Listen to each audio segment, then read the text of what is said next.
She asked what we can do. This might be a great last part of our discussion. What can we do to help teachers recognize the signs of abuse in children? Because in like this case, as in so many others that I cover, co-educators immediately jump up to defend someone in the face of an accusation by a student or a family.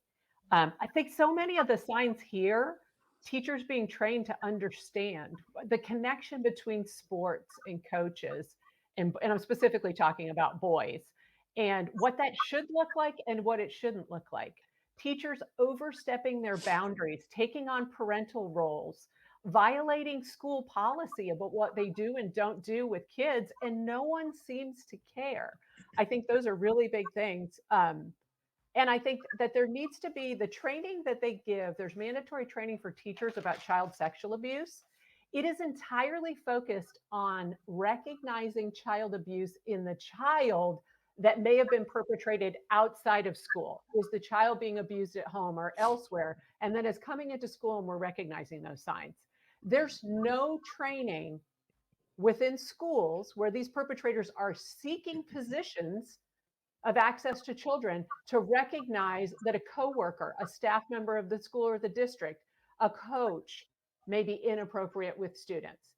So Sherry Conley, who is a House representative, passed a law recently that had to do with communications between students and teachers, because almost all of these cases involve some kind of digital communication in grooming.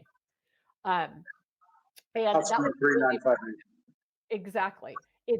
And there was mandatory training at the beginning of the school year for every teacher in the state about you're no longer allowed to text or digitally communicate with a student without a parent. And there's guidelines around that. I think the same kind of training has to happen, and it may be that legislation needs to be passed about internal predators. And again, what we talked about, statutes of limitation. We've got to take the handcuffs off the victims to allow them to seek their own justice in the system.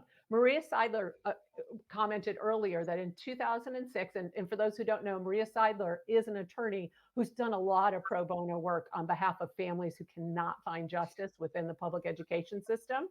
She said that there was a proposed pass the trash bill, and it did not pass. It was killed here in Oklahoma.